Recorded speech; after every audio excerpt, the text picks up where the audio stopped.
Hello. Hello, I'm Andrew. And I'm Jack. And welcome to the WJAP Newscast.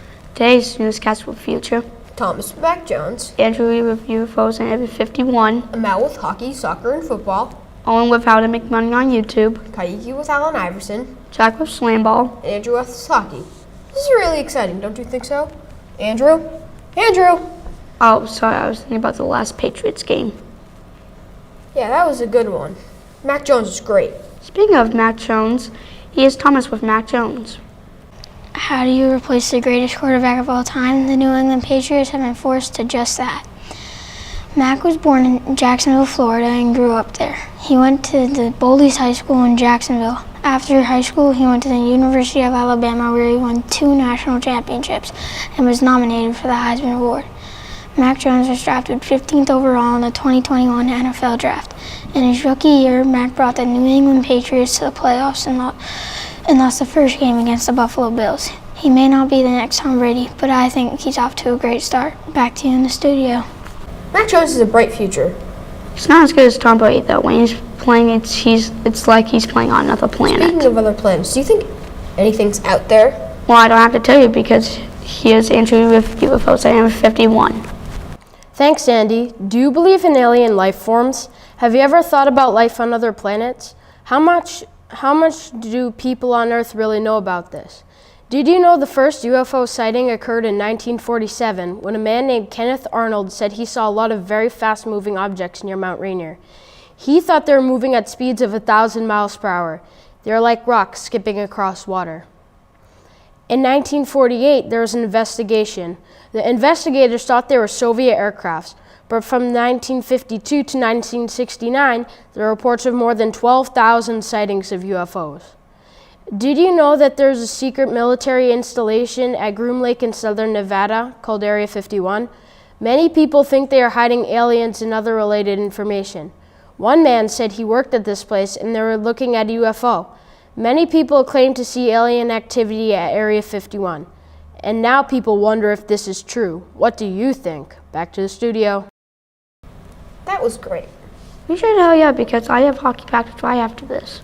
I have basketball practice and I played football at recess. Speaking of those sports, here's a man with hockey, soccer, and football. Thanks, Andy. Did you know there are 800 plus sports played in the world? Soccer, football, and hockey. Those are the 3 sports I like to play.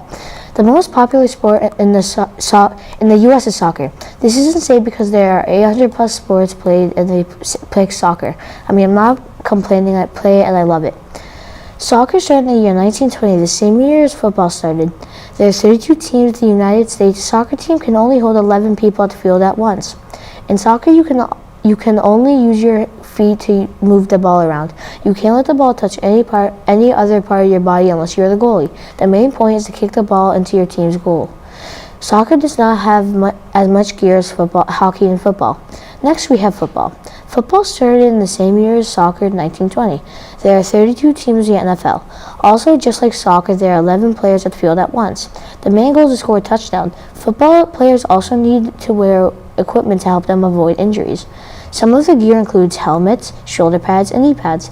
Last but not least, we have hockey. Hockey is a sport that takes place on the ice rink. The sport started in the year 1917, 3 years before soccer and football. Hockey also has 32 teams in the Premier League. Each team has 6 players on the ice at once. One difference between hockey and the 2 other sports is that hockey has a penalty box for players as punishment for breaking the rules. Then their team plays short a play for the rest of the time they're in the box. That's it for today. See you next time. Well, that was amazing. Yeah, those are my favorite sports. Have you ever seen the highlights of those sports on YouTube? People who post that stuff on YouTube probably make a lot of money. That reminds me, here's someone with how to make money on YouTube. Have you ever wondered how people get money on YouTube? It's quite simple. Each view you get adds up to a certain amount of money. You can also get donated while streaming, which gets you money faster. There are also memberships that YouTube could help you with. The viewer pays every month if they are in a membership, and it gives them exclusive sneak peeks and stuff like that. On the downside, the money can get taken away. If you get demonetized, the money from the video you made will lose it. Then it goes to 5 random YouTubers. You get demonetized from listening to music that isn't yours. Think about it as when your pet does something bad. They get punished. That's the same concept as getting demonetized on YouTube. Becoming a famous YouTuber is harder than you think. It's a lot of consistent posting too. It takes about a year before you can get a lot of subscribers. You may not even become famous. Your content needs to be unique and entertaining. Not everyone can become a famous YouTuber. It takes a lot of hard work, creativity, and a little luck to make a living using this format. Do you have what it takes? Back to you in the studio. I'm surprised many professional sports players don't have a YouTube channel. Yeah, I'm surprised that Allen Iverson doesn't have one. And here's Kaiki with Allen Iverson.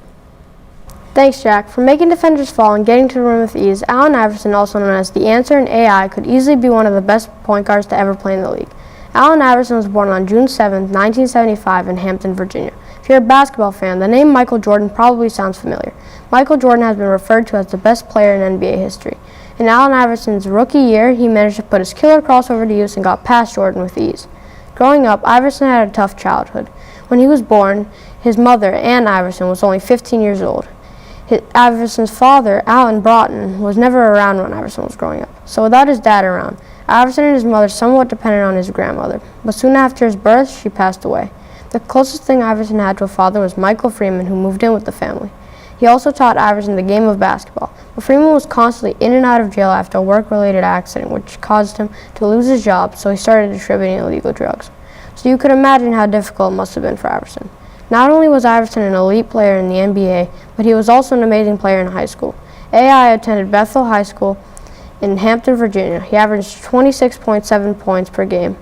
After that, he attended Georgetown University, then was the number 1 overall pick in the 1996 NBA draft and was drafted by the Philadelphia 76ers. During AI's last game, he scored 13 points, had 1 rebound, and had 3 assists while playing with the 76ers. It was the end of an amazing career. He played 14 seasons and was a great point guard and player overall. Allen Iverson could easily be one of the best players to ever play in the NBA. Back to you in the studio. Well, the next story is a sport almost like basketball. Do you mean slam ball, the old game? Yep.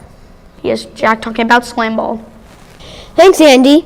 Slam ball is a combination of football and basketball. It is played on a court with not 1 but 4 trampolines around the hoop. It involves high sliding, slam dunks, alley-oops, tackling, and the best part is the fun never stops. You only must be 3 years old to play.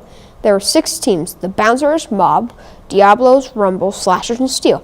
The Mob had the most championships, 2. The Rumble and the Slashers were tied with 1, and the Steel had 0. Slam ball is a very special sport. That you could jump so high on the trampolines, there are always sick highlights. Since it was half football, you wore special pads and headgear, so when you got tackled or pushed, you wouldn't get as hurt as you would without gear. Since it was half basketball, you had to dribble, which made it very hard. The good thing about it, was you didn't have to dribble on the trampolines. So if you liked action-packed highlights, huge hits, and never-ending action, look up slam ball. Bet you'll love it. Back to you in the studio. Well, here's the last story, sadly. Here's Andrew West with hockey. Thanks, Jack. The NHL started in 1917, but in that time, hockey players became better and smarter. Back in the old days, hockey was new and people were playing it without a helmet. 20 years later, Goalie Hound made hockey a way better sport and got more people to join. Then they started to make better equipment so they are safe and can play more games. When Wayne Gretzky and Goalie Hound went against each other, it was an excellent fight for the win with the 2 best hockey players going face to face. The teams would never give up no matter the cost. They would always want to be the stars for that games till their last game for that season. As the sport became faster and more advanced, the NHL realized the importance of player safety. They needed to be careful, so they implemented the mandatory use of helmets to protect them to get less harmful injuries. Back to you in the studio. Well, that was the last story. Have a great day, people.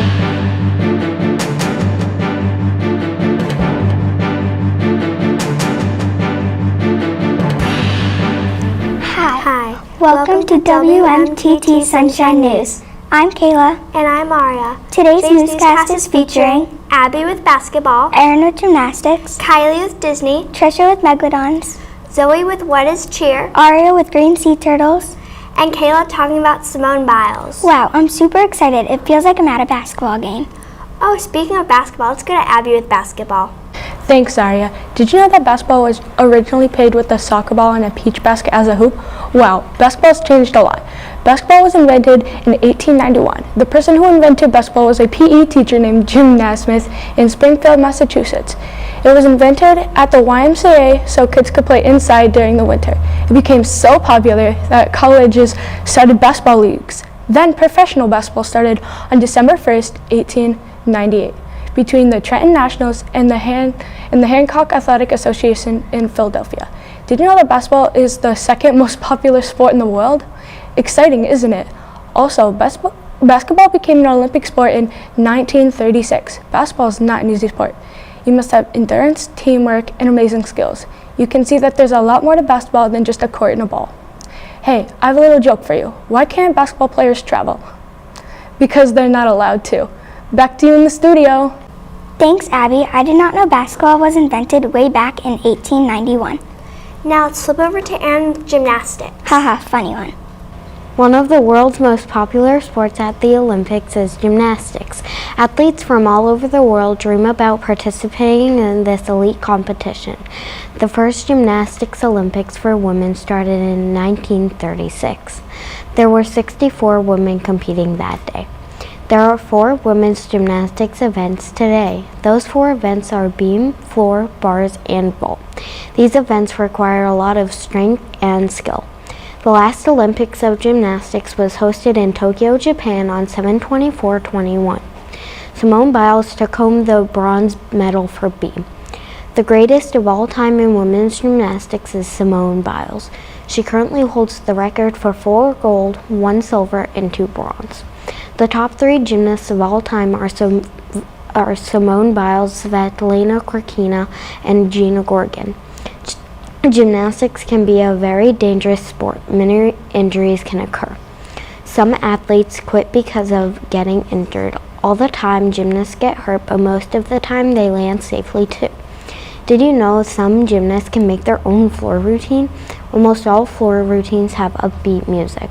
Speaking of events, the hardest skill you can do is called the Produvano, and it's performed on vault, one of the harder events. The one who completed this daredevil move is Yelena Produvano. The hardest event you can perform on is beam. It requires a lot of focus, power, and confidence. Bars are the easiest event for most people. The easiest thing you can do on a bar is a cast. A cast is where you go into a Superman pose. Gymnastics is a great sport for people willing to put in the time and effort. It requires both mental and physical strength. Those who rise to the top are rewarded with an entire world as their audience. Back to you in the studio. Thanks, Aaron. Now we have Kylie with Disney. Thanks, Aria. Have you ever been to a theme park?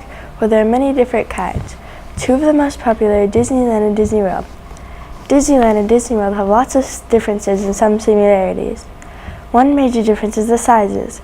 According to ParkSavers.com, Disneyland is about 500 acres, while Disney World is more than 43 square miles of land, making Disney World a much larger entertainment resort. One of the similarities between these 2 parks is they have a lot of the same rides.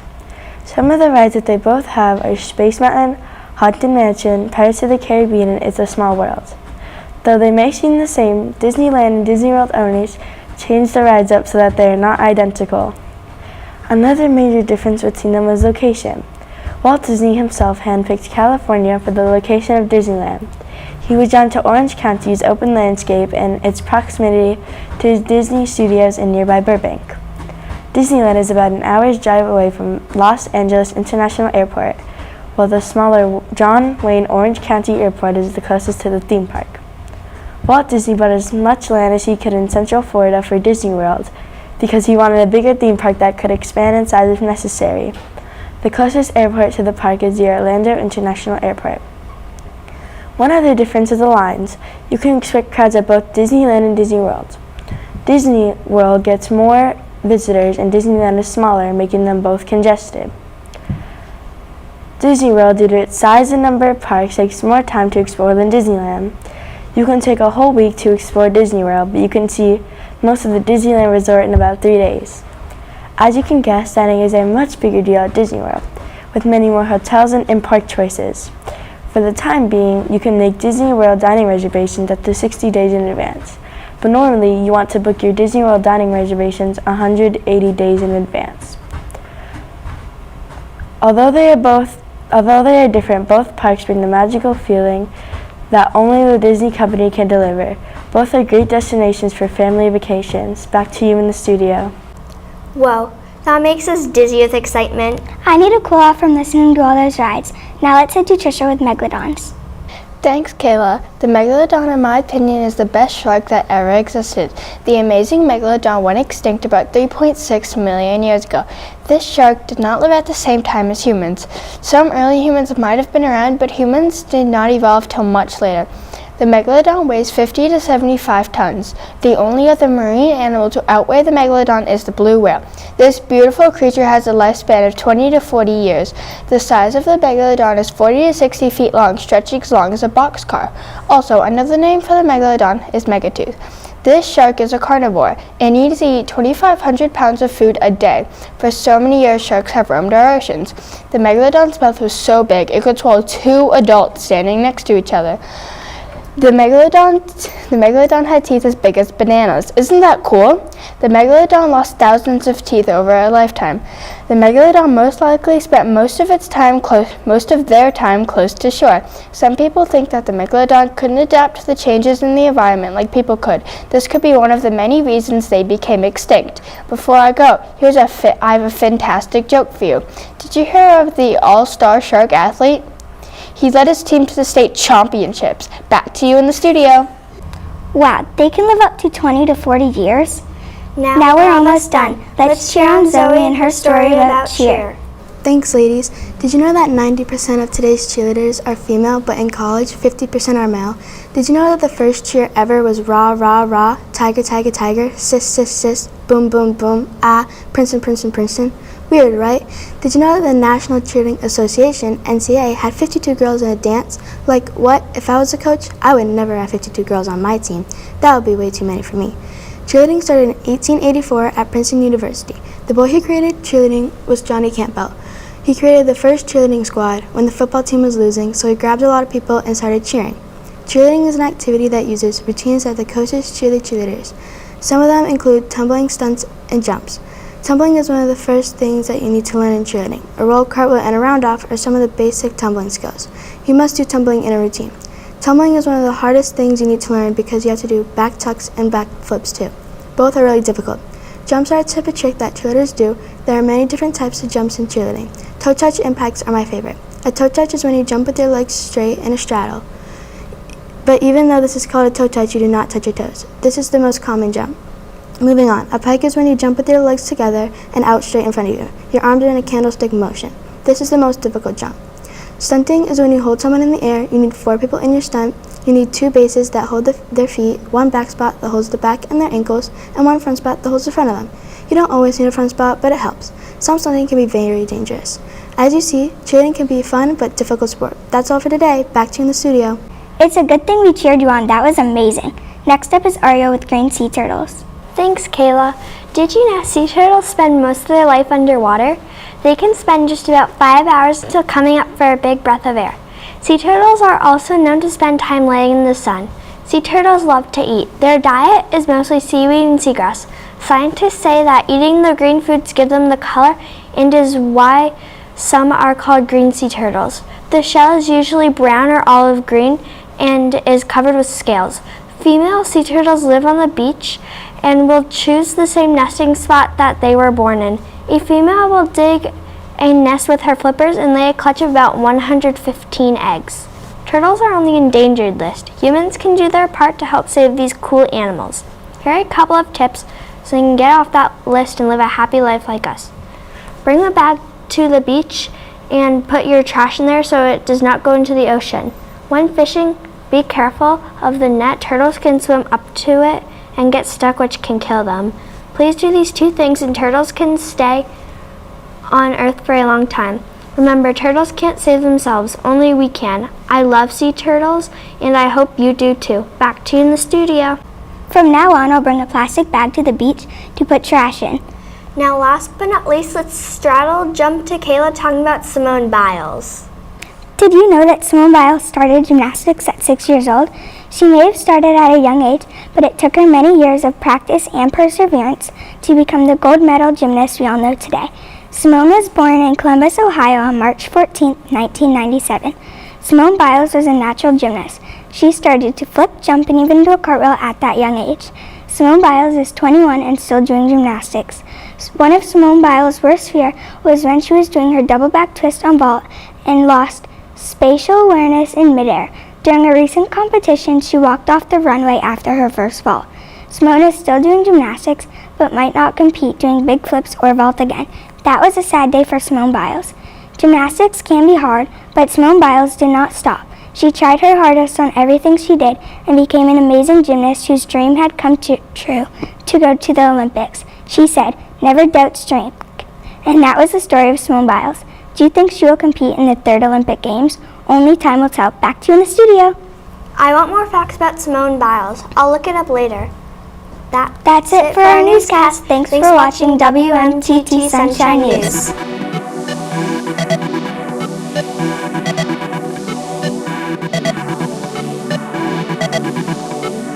Hi, I'm Leah. And I'm Amelia. And welcome to WMTS News. Today we have Addie with Red Pandas, Anthony interviewing Milton about racing, Leanna with Arctic Foxes, Vincenzo with the top 4 ways to make money on YouTube, Eli with the Jacksonville Jaguars, Amelia with Keeper of the Lost Cities book report, and Leah with African Elephants. Hey Leah, I have a riddle for you. What starts with R, has fur, and is red all over? I don't know, what is it? A red panda. Oh, speaking of which, here's Addie with Red Pandas. Thanks, Leah. Did you know that red pandas live in the high mountain forests of the Himalayas in southern Asia, China, and Nepal? They live in 50 to 75 degrees Fahrenheit, but they are comfortable in 30 degrees Fahrenheit. They are known as acrobats for their skills in trees. Red pandas can live about 9 years in the wild and 13 years in captivity. Their scientific name is Alarus fulgens. Red pandas are highly territorial mammals and that weigh 12 to 20 pounds. Red pandas eat bamboo leaves, fruit, small lizards, and bird eggs. This endangered animal has some enemies. They must be careful around snow leopards and martens. They are beautiful creatures in this world. The red pandas in that group. Back to you in the studio. Well, wasn't that interesting? Leah, what are you doing? Dang it, I was playing a racing game and I just lost. Oh well, here's Anthony interviewing Milton about racing. Thanks, Amelia. Do you like racing? If you do, that's good news because today I will be interviewing Milton Duran, this season's Rookie of the Year at Hudson Speedway. Thanks for joining us here today, Milton. What's your favorite part about racing? I'd say my favorite part about racing is just getting the experience of going out there and being able to compete at such a high level and just getting my name out there and racing against people. It's a lot of fun. How do you feel when you're racing? That's a good question. When you're racing, you have such an adrenaline going that you don't really feel much. You just kind of really focused and just want to win. So you're just really focused at that point. What is it like being in the race car? Just really big adrenaline rush and basically just trying to focus and but it's a lot of fun at the same time. It's definitely really cool. At what age did you start racing? I'd say my grandfather got me into a race car when I was 8 years old, and that would have been a go-kart, so I'd probably say I started racing at 8, so it's been 10 years now. What makes you go back to racing after all the time, even after a hard collision or breakdown? Definitely the dedication. I mean, guys in the shop are putting in 40 hours a week just to get these cars ready and prepped, so you just can't quit after one good hit. You just got to keep going back, and it's a lot of dedication to it. Are you ever scared you're gonna crash? No, it's that's part of the thing. When you get in there and strap in, you just can't be scared of that stuff. You just got to go for it. Okay. Who's your biggest inspiration? Probably my uncle. He was raced a long time, and you know that, and he won a lot. So we're just trying to catch up to him and beat him in wins. Okay. How do you feel after the race? After the race, it depends how we do. If we have a good race, then we're pretty happy. But if we have a bad race, we kind of just load up, go home, and it is what it is, And how do you feel if you get in last place? it depends. If we wrecked and came in last, then we wrecked, and if we just had a bad race and came in last, then I'd say it was a pretty bad day, and then we go back to the shop and fix some stuff and try to work on some things. Thanks for joining us today. Good luck with your next season of racing. We'll be watching. Back to you in the studio. That was great. What do you think they do in the winter? Maybe they see foxes playing in the snow. By the way, here's Leanne with Arctic foxes. Thanks, Leah. Did you know that there are animals that can survive in extreme cold temperatures? The Arctic fox's thick white coat keep them warm in temperatures that reach negative 70 degrees Celsius. Arctic foxes dig tunnels to take cover from snowstorms and blizzards. The Arctic fox is 11 inches long and weighs between 3 and 20 pounds. They have short ears and their tail is like a warm blanket. They can camouflage because of their silk white coat. Their coat is also times blue-gray. When the seasons change, their coat changes as well. As we know, the Arctic fox lives in places not far from the North Pole. Like polar bears, Arctic foxes are polar animals. Did you know that the scientific name for an Arctic fox is Vulpes lagopus? When Arctic foxes are not trying to stay warm, they're avoiding predators. Arctic foxes have an interesting appetite. They eat anything they can find, like insects, berries, and more.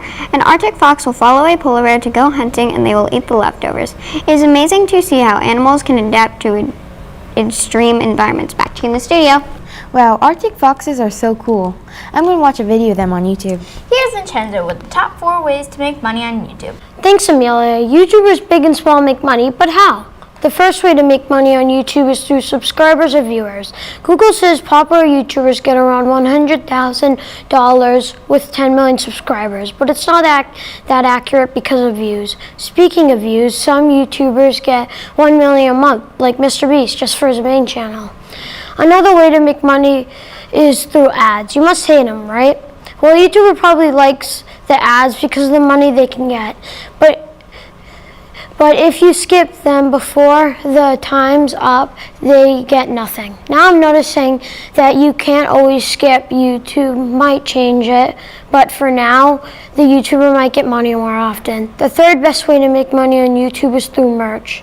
You might see a YouTuber with over 1 million subscribers with a link to the description for merch. The YouTuber has merchandise to get some extra money. Merch can be expensive, but sometimes worth more in the future.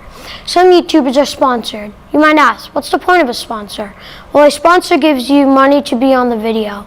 Well, sponsors can be big or small, you should take it.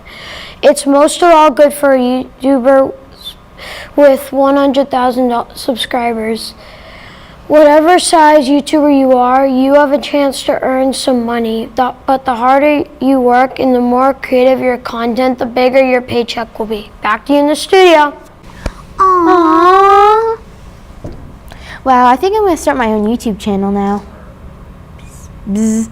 I wonder what that is. Oh, my Jaguars jersey just came in. And here's Eli with the Jacksonville Jaguars. Thanks, Leah. Do you know how the worst record in the NFL in the past 2 seasons? That would be the Jacksonville Jaguars. The Jaguars were introduced into the NFL on November 30th, 1993. They have made the NFL playoffs 7 times and the AFC Championship 3 times. Their best single-season record was 14-2.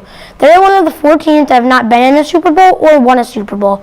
The Jaguar Stadium is TIAA Bank Field, located in Jacksonville, Florida. It holds just over 67,000 fans and has been used for many different concerts and shows. The best part of the stadium is the pool located in the north end zone fan section. Some current players include Trevor Lawrence, Carlos Hyde, and Marvin Jones. Their all-time leading passer is Mark Brunell with 25,698 passing yards. The coach that had the best record is Tom Coughlin with a record of 68-60. This year they finished 3-14 in the NFL's worst record. Last year they also finished with the NFL's worst record with 1-15. Back to you in the studio. I think I might be a new Jaguars fan. Hello? Amelia? Oh, sorry, I'm really into this book. Here's Amelia with Keeper of the Lost Cities book report. Thanks, Leah. Are you the kind of person who likes a tale of fantasy? Well, if you do, then I think you should try reading Keeper of the Lost Cities by Shannon Messenger. 12-year-old Sophie Foster is a normal human, or at least she thought she was. When she was 5, she hit her head, and when she woke up in the hospital, she could hear everyone's thoughts. She was a telepath. One day, when she's in a museum, she meets a boy named Fitz, who can also read minds. Fitz tells her what she really is and where she belongs. Sophie must leave her home because she does not belong there. In this exciting fantasy book, Sophie finds out that there's more to her past than she thinks. Will she be able to uncover her mysterious past, or will she be mysterious and even dangerous forever? Find out in this thrilling fantasy series, Keeper of Lost Cities. Back to you in the studio. That sounds like a great book. I just read a book recently. It was about African animals. And to wrap up our newscast, here's Leah with African elephants. Hi, I'm Leah, and did you know that African elephants are the largest living animal on land? They weigh about 4 to 7 tons and are about 10 to 13 feet high. They can live about 60 to 70 years old. At birth, they can weigh 120 kilograms. That's almost 19 stone. They eat so much that they spend about 3/4 of the day eating. Elephants use their trunks for many things. For example, when they are super hot from the sun, they cool themselves off by squirting a trunk full of water on themselves and a sprinkle of dirt for protection. When an elephant senses danger, they use their trunk to make a loud noise as a warning. Also, they use them as snorkels when they wade in the water. When they are hungry, they use their trunks to yank off branches and greenery to eat. According to worldwildlife.org, in 1930, there were as many as 10 million elephants living, but decades of poaching and conflict have since decimated the African elephant population. In 2016, experts estimated that Africa's elephant population had dropped by 111,000. Today, there are just 415,000 elephants across Africa. Back to you in the studio. African elephants are fascinating creatures. Aw, that was it, wasn't it? Yes, sadly it was. We hope you enjoyed watching WNTS News and all these amazing stories. Bye!